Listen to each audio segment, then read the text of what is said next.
পূর্ণিমার পুজো, এই টাঙ্কু পচা। আজকে পূর্ণিমার পুজো হচ্ছে, সকাল সকাল মা করছে জোগাড়, ঠাকুর স্নান হবে, তাই তো। তারপর সিন্নি মাখা হবে, যে দুধ মিষ্টি সব বাজার হয়ে গেছে মায়ের, ফল। তোমার সাথে তো পুজো দেবে বলে ইনি 5:30 থেকে উঠেছে। এখন বাজে 8টা। বলে আমি খেয়ে নি গিয়ে, সকাল থেকে আমি অনেক মস্তানি করছি। চরমতম ব্যস্ত ব্যক্তিকে দেখছো। গুড মর্নিং সকলকে। সকাল সকাল আমার মুখ চোখের অবস্থা দেখো, সেই 6:45 থেকে আবার শুনছে। ঘুম থেকে উঠেই নালিশ করছি ব্লগে। হ্যাঁ হ্যাঁ, তোমার নামেই বলছি। সেই 6:45 থেকে উঠিয়েছে আমাকে, প্রতিদিনই তাই করে। এক একদিন আমার ভীষণ ঘুম পায়, কিন্তু সেটা তো সে শুনবে না। তোমরা অনেকেই বলেছো যে নীলকে বই খাতা দিয়ে বসিয়ে দাও, স্কুলে পাঠাও, স্কুলে পাঠালেই ওর সব ঠিক হয়েছে। স্কুলে তো এখন নেবে না, কি করে পাঠাবো? সকাল থেকে উঠে এখন বাসে চললো প্রায় 8:30। খাওয়া হয়েছে, এখনো তার মস্তানি চলছে। বলছি তোমার নামে নালিশ করতে। হ্যাঁ, আমি সব বলে দেবো তোমার নামে, সব বলে দেবো। তুমি যে একটা সকাল আমার সাথে এরকম দুষ্টুমি করো। এবং সেই যে 5:45 উঠেছে তখন থেকে এখনো অব্দি নন স্টপ একটা সেকেন্ডও বসেনি। খাইয়েওছি সেই ঘুরিয়ে ঘুরিয়ে। এখানে এসে নীল আরো বেশি দুষ্টু হয়ে গেছে আর কি, সবাইকে পেয়ে, এত এই খোলামেলা জায়গা পেয়ে। শুভু ওটো ওটো ওটো ওটো, ও জুতো না, কিচ্ছু তো কিচ্ছু রাখা যাচ্ছে না, কিচ্ছু না। যাই হোক, চলো দিনটাকে এখান থেকে দারুণ ভাবে শুরু করি। দেখা এবার দিদুনের উপরে ভর করেছে। মেটকে গেছে।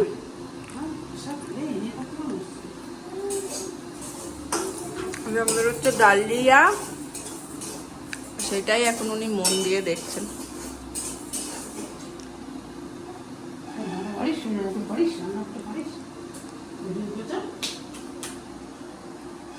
বাড়িতে ফেরিয়ালা এলে আর মা বাসন কিনলে আমি একটাও সুযোগ ছাড়ি না, মগ নেবে। আমার দেখতে এতই মজা লাগে। কি বলছে কাকা? এরম মগ নেবা? 150 টাকা দাম এই মগটার পা টিপে দিচ্ছে দিদি। নিজে হাতে দেখুন, তারপর তো বুঝতে পারবেন যে 150 টাকা কেন। এবার মগটা দেখুন, দুধ দেওয়ার মগ। আপনি আছাড় মারলেও কিছু হবে না মগে। গাল হাতে না, মগ নিয়েছে। মগ ছোটটা কোনো কাজে লাগবে না। মগ এসছে, মগ, নতুন মগ। এই হলো প্রসাদ, আরও আছে মিষ্টি ফিষ্টি। এই যে আমি আর কিছু এখন নিইনি, সকালবেলা তো মিষ্টি মিষ্টি ব্যাপার খেতে আমার ভালো লাগে না, যেহেতু আম খুব প্রিয় তাই আমটা নিলাম। এদের হচ্ছে মিলন হয়েছে 4-5 দিন পরে প্রায়। হ্যাঁ, 4-5 দিন একটু কাজ ছিল তাই আসতে পারিনি। এবার এটাকে ছাড়বই না, ওই জন্য 3-4 দিন। তুই আগের দিনও বললি। ওটা ঢপ দিলাম তো। এটা সত্যি কি করে ধরবো? সত্যি ব্যাগ এনেছি। ব্যাগ এনেছে মাও।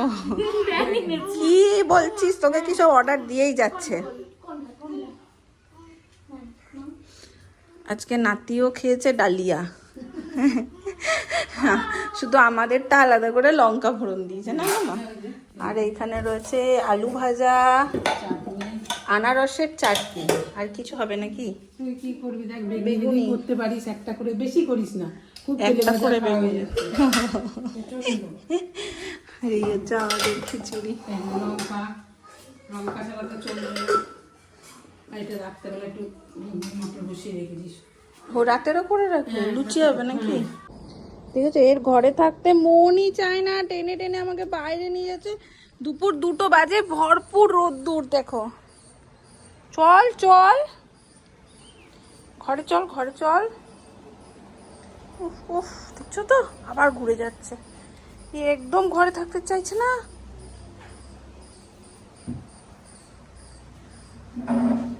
কোথায় যাবি? কোথায় কোথায়?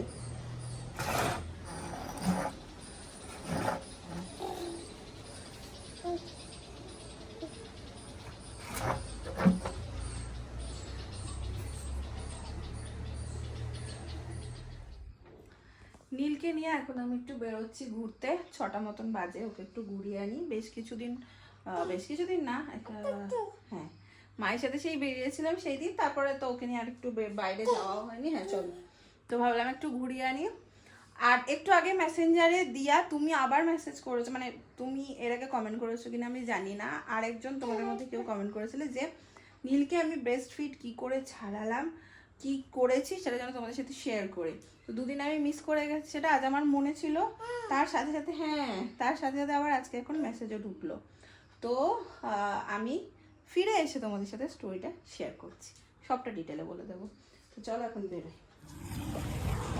বেরিয়ে তো গেছি, বাট মনে হচ্ছে বৃষ্টি নামবে, আকাশের অবস্থা দেখো, আর ভীষণ গরম লাগছে না। এই তোরও এখানে সিঁদুরটা এল হয়ে গেছে। আমি একটু আগে ব্লগ করার সময় দেখছি, ভিডিও করার সময় সিঁদুরটা এরকম এল হয়ে গেছে, ঘামে গলতে থাকে।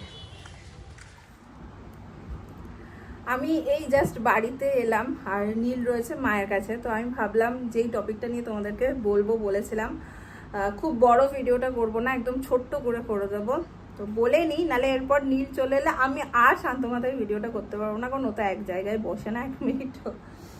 এবার কথা হচ্ছে যে নীলকে আমি ব্রেস্ট ফিড কেন ছাড়ালাম, কবে থেকে ছাড়ালাম বা কিভাবে ছাড়ালাম, বলতে গেলে সবটাই বলতে হবে, বাট ছোট্ট করে আমি বলবো, একদম মেন পয়েন্টগুলোই বলার ট্রাই করব। প্রথম কথা হচ্ছে যে প্রত্যেকটা বাচ্চা আলাদা, তো তোমার বাচ্চার প্রয়োজন অনুযায়ী তুমি করো, আমার কথা শুনে করো না। আমার কথাটা শুনে আমার এক্সপিরিয়েন্সটা কাজে লাগাতে পারো, বাট তোমার বাচ্চার কি নিডস আছে সেটা জেনে তারপরে করো, সেটা বুঝে তারপরে করো। আচ্ছা, প্রথম হচ্ছে যে 2 বছর অবধি বাচ্চাদের কিন্তু ব্রেস্ট ফিড করাতে বলে, কিন্তু আমি যখন ডক্টরের কাছে যাই, নীলের তখন 14 মাস প্রায়, তখন আমাকে ডক্টর বলেন যে এবার আস্তে আস্তে ব্রেস্ট ফিডটা কমাতে শুরু করে দাও। এটা আমি আহমেদাবাদের ডক্টরের কথা বলছি। উনি বলেছিলেন এবার আস্তে আস্তে ব্রেস্ট ফিড কমাতে, মানে বন্ধ করার ট্রাই করো, কারণ এরপরে যখন বাচ্চারা বুঝতে শুরু করে দেয়, তো তখন কি হয়, তখন ছাড়তে এক তো ভীষণ সমস্যা হয়, কোনোভাবে ছাড়তে চায় না। আর দ্বিতীয়ত হচ্ছে যে তখন নীল না খাওয়া নিয়ে খুব ঝামেলা করছিল, খুব। তো সেইটা বলতে গিয়ে ডক্টর তখন বলেছিলেন যে ব্রেস্ট ফিডটা আস্তে আস্তে কমিয়ে দাও, আর খাওয়ার আগে পরে একদমই ব্রেস্ট ফিড করাবে না। তো সেটা করাতামও না। তো আমিও ভেবে দেখলাম যে এবার আস্তে আস্তে আমি ব্রেস্ট ফিড স্টপ করতে চাই। ভীষণ ক্লান্ত লাগতো, ভীষণ টায়ার্ড লাগতো, সেটা তো পরের ব্যাপার। একটা মা এগুলো হাসি মুখে মেনে নেয় যদি জানতে পারে বেবি সব কিছু ঠিক আছে। 6 মাস অবধি কিন্তু নীল পুরোপুরি ব্রেস্ট ফিডের উপরে ছিল। তারপরে আস্তে আস্তে ও সলিড স্টার্ট হয়। তো ও বোতলে যে ফিট করা সেটা পর্যন্ত করতো না। যেই সব বাচ্চারা নিপল ফিট করে বা ব্রেস্ট ফিট করে তারা কিন্তু বোতল ফিটটা করতে চায় না। তো সেটাও একটা বিশাল বড় স্ট্রাগল ছিল আমার জন্য। আমি অনেক টেকনিক ফলো করে তারপরে নীলকে কিন্তু এই বোতলের দুধ বা ফর্মুলা, যেটা বোতল যেভাবে ইউজ করে সেটাকে ওকে ইউজ টু করিয়েছি, কারণ ওর নিপেলে ইউজ টু ছিল, তো ওটা করতে চাইতো না। তো এটার জন্য আমি একটা ছোট টিপস তোমাদেরকে দিচ্ছি, অনেক টিপসের মধ্যে যেটা সব থেকে কাজে লেগেছে। যেই সব মারা এখনো ভাবছো যে বেবিকে, তোমার বেবি একদম ব্রেস্ট ফিড করে, সেখান থেকে এবার ফর্মুলাতে বা বোতলের দুধ খাওয়াবে, কিন্তু পারছো না, তারা টানছে না বোতলের দুধ, সেই ক্ষেত্রে কি করবে, ধরো এই পজিশানে আমি ব্রেস্ট ফিড করাচ্ছি বা এই পজিশানে, ঠিক আছে, ওদের পজিশনটা চেঞ্জ করে নেবে। আমি কি করতাম, এরকমভাবে বসে, আমি জানি না দেখা যাচ্ছে কি না, 1 সেকেন্ড, আমি কি করতাম, আমি এইভাবে বসতাম আর এখানে একটা বালিশ দিতাম, ঠিক আছে, এইভাবে লম্বালম্বি বালিশ দিতাম, বালিশ দিয়ে আমি নীলকে লম্বালম্বি শোয়াতাম, এরম বা এরম না, পজিশন চেঞ্জ হলো, সাইড করতাম, ওর মাথাটা কিন্তু উঁচু রাখতাম, বালিশ দিয়ে সাইড করে ওকে বোতলটা দিতাম। ও তো প্রথমে টানেনি, অনেক দিন টানেনি, ইভেন আমাকে মাও বলেছিল যে এটা পারবি না করতে, কারণ যেসব বাচ্চারা এরকম ব্রেস্ট ফিড করে তারা খায় না, বাট আমি হাল ছাড়িনি এবং আস্তে আস্তে আমি সাকসেসফুল হয়েছিলাম ব্যাপারটাতে। সেই জন্য বাইরে বেরোলে খুব সুবিধা হয়। তো সেটা তো গেল একটা পার্ট। তো যেটা বলছিলাম, ডক্টর আমাকে বলে এবার আস্তে আস্তে ছাড়ানোর কথা। তো বাড়ি এসে এবার নীল যেহেতু একদম পুরো ব্রেস্ট ফিড না করলে ঘুমায় না, ওর ঘুমানোর সময় লাগে, সকালবেলা উঠে লাগে, রাতে মাঝে মাঝে লাগে, তখন এরকম চলছিল। তো আমি ভাবছি কীভাবে কি দিয়ে স্টার্ট করব। দেন আমি সুচেতার সাথে কথা বলি। তো আমিও সবার থেকে এক্সপিরিয়েন্স গ্যাদার করি যেসব মারা নতুন মা হয়েছে। তো আমাকে তখন বলে যে তুমি একটা টাইম ওকে বন্ধ করে দাও। মানে দিনের ধরো 3 বার খাই দিনে, ঠিক আছে? যেমন নীলের কথা আমি বলছি, নীল খেতে হচ্ছে সকালে, মানে মিড মর্নিংয়েও যখন ঘুমাতো তখন একবার ব্রেস্ট ফিড করতো, আর দুপুরের টাইমে করতো, আর রাতের টাইমে করতো। এই 3টে টাইম কিন্তু ছিল। তো সেখান থেকে তুমি একটা টাইম কমিয়ে দাও। তো আমি প্রথম এই টিপসটাই ফলো করেছিলাম। আমি যেটা করেছিলাম, ওকে দুপুরের টাইমটাতে, মানে সকালের টাইমটা আমি প্রথম বন্ধ করার ট্রাই করেছিলাম। আর সেই জন্য আমি কি করতাম, গান চালাতাম, গান লাগিয়ে দিতাম। নীল গান শুনতে ভালোবাসে, নীল না, যে কোনো বেবি আমার মনে হয় গান শুনতে খুব পছন্দ করে, মিউজিকটা ওদের খুব আনন্দ দেয়। গান চালাতাম, আমাদের অ্যালেক্সা ছিল, তোমার ফোন থাকলো বা যা থাকলো যেটাতে তুমি কমফোর্টেবল সেটাতে গান চালাও। গান চালিয়ে ওইদিকে মোটিভেট করার, মানে ওইদিকে ওর মাইন্ডটা চেঞ্জ করে দেওয়ার ট্রাই করতাম। আর তখন কি হতো, মানে প্রথম এরকম হতো, ও জামা টেনে ধরতো, কাঁদতো, কিন্তু আমি ওকে যখন দেখেছি যে ঘুমিয়ে গেছে, ঠিক আছে, কোনো দিন ঘুমিয়ে গেছে, কোনো দিন কিছুতেই ঘুম পাড়াতে পারছি না, তখন কোলে ফেলে এরকম করে ঘর অন্ধকার করে গোটা ঘরে ঘুরিয়ে করেছি। এইরকম করতে করতে যখন ও দেখলাম ওই টাইমটাতে পুরো বন্ধ করে দিয়েছে এবং ওই টাইমটাতে ও মানে ব্রেস্ট ফিড ছাড়া ঘুমিয়ে পড়ছে, দেন আমি এলাম দুপুরেরটাও দেখলাম। তখন কিন্তু যখন একটা স্টেপ ইজি হয়ে গেল, তখন কিন্তু আর যে 2টো স্টেপ ছিল সেটাও কিন্তু অনেকটা সোজাই হয়ে গেছে, তখন কিন্তু আর কঠিন মনে হয়নি। এবং এইভাবে আস্তে আস্তে করে দুপুরেরটাও আমি বন্ধ করে দিই এবং রাতেরটাও আমি কমপ্লিটলি স্টপ করে দিই। তাতে করে রাত্রের বেলাটাই ওর মাস্ট লাগবেই, আমি এটা বুঝতে পারতাম ওর একটা কষ্ট হবে, সেজন্য আমি রাত্রেবেলা ওকে বিছানাতে দিতামই না, একদম কাঁধে ফেলে ঘুরিয়ে ঘুম পাড়িয়ে তারপরে বিছানায় দিতাম এবং ওর সাথে আমি শুয়ে পড়তাম, ওকে আমি ছাড়তাম না। কারণ মায়ের বুকের দুধ তো বাচ্চাদের শুধু খাবার নয়, একটা বিশাল বড় আস্থার জায়গা। তো ওটা সরে গেলে ওরা ভাবে ওর সাথে কী যেন একটা হয়ে যাচ্ছে, সেই ডিসকমফোর্টটা যাতে ওর না হয় সেই জন্য আমি ওকে কাঁধে মানে এইভাবে ফেলে রাখতাম। তো এইটা না আমার জন্য ভীষণ হেল্পফুল হয়েছে, এরকমভাবে ফেলে যেভাবে আমরা ঘুম পাড়াই, পিঠে চাপড় দিয়ে ঘর অন্ধকার করে গান চালিয়ে বা নিজেও গান গেয়েছি, ঘুরে ঘুম পাড়াতে। এবং থ্যাঙ্কফুলি ও তারপরে কিন্তু এটা পুরোটাই স্টপ করে দেয় ব্রেস্ট ফিড।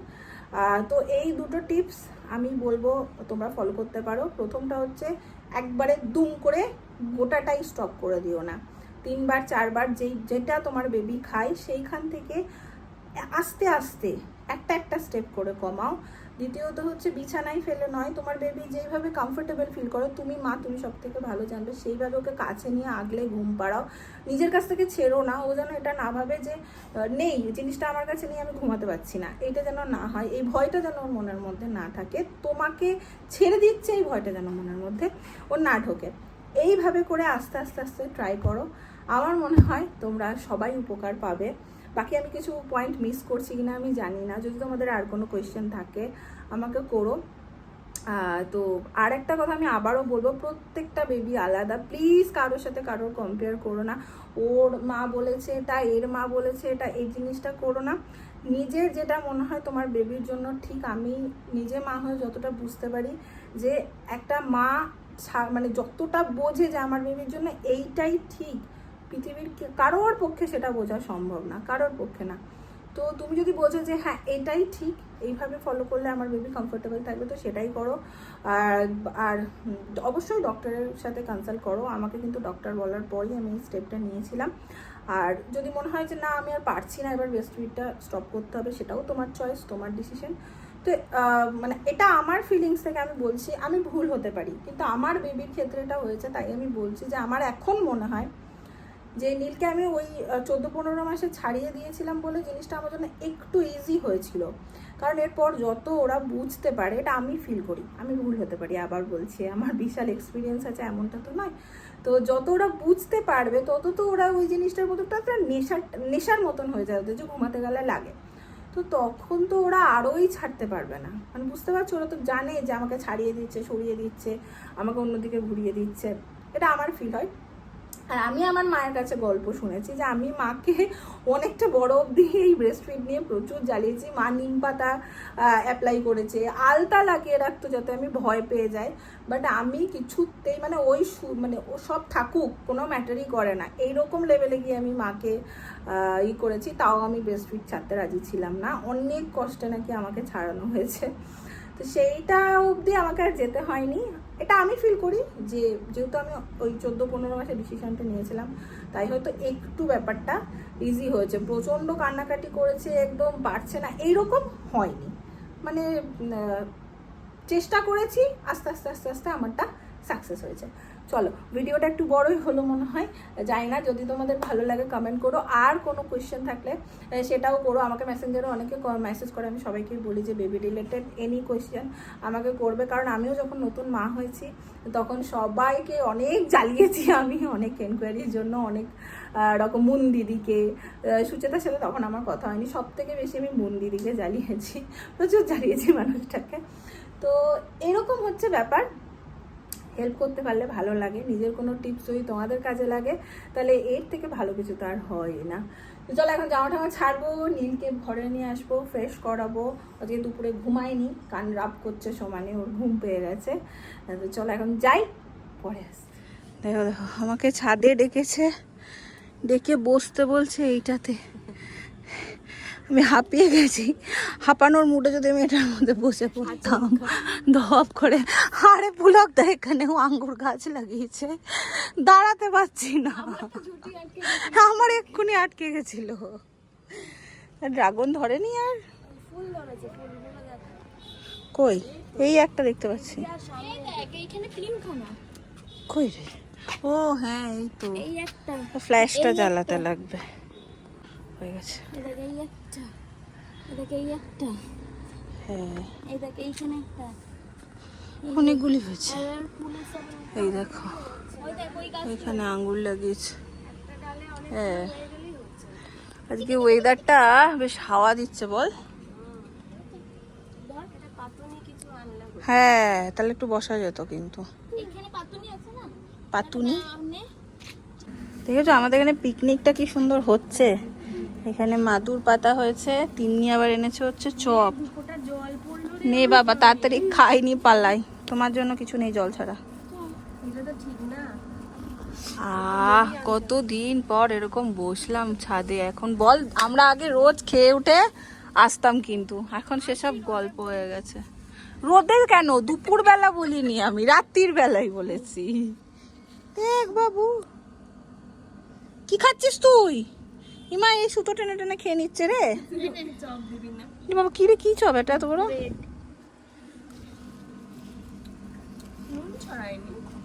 লাইটটা বন্ধ করি। দেখো পিসির ঘরে কেমন অত্যাচার করছে, গোটাটা দেখাচ্ছি না তাহলে আমি কপিরাইট খাবো। বসে পড়লো, এই যে এইগুলো দেখছো, এগুলো ধরে এরকম এরকম এরকম করে এরকম এরকম করে এরকম, মানে এখন এই পিসির পূর্ণিমা বাটি ঘটি নিয়ে বসেছে।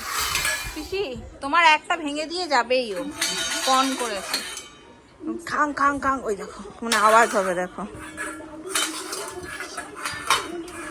পিসি প্রতিদিন সন্ধ্যেবেলায় শান্তিতে একটু এই সিরিয়াল দেখে, একদম 12টা 20 বাজিয়ে দেয় পিসির সিরিয়ালে। হ্যাঁ সমানে হচ্ছে এই বাসন ফেলবে আর তুলবে, ঝন ঝন করে মাথা একদম দুব দুব করতে থাকে।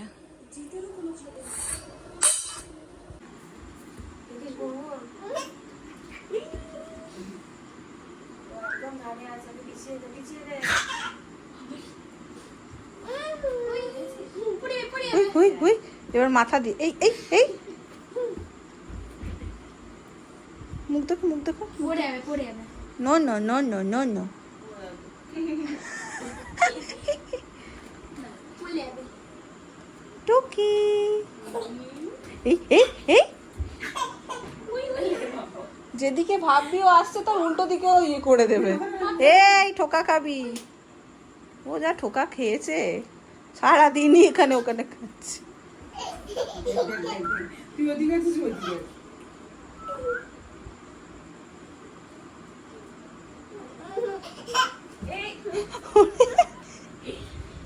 ও দেখছে, দেখো ওকে কেমন করে একটা।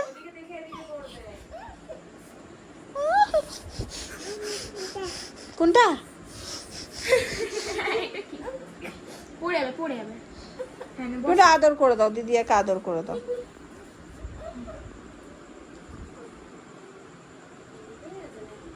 হ্যাঁ আজকে তো উঠেছে 4টে। রাতের মেনুতে হচ্ছে গরমা গরম লুচি আর এটা পিসি চানা। এইখানে লুচি আবার বেলা বেলা বলছি, ভাজা হচ্ছে। আর তার সাথে সাথে চলো আজকের ব্লগটাকে আমি করে দিচ্ছি এখানে এন্ড, নাকি না? দুজনেই আমরা টায়ার্ড হয়ে গেছি। দেখা হচ্ছে তোমাদের সাথে নেক্সট ব্লগে। চলো টাটা, গুড নাইট।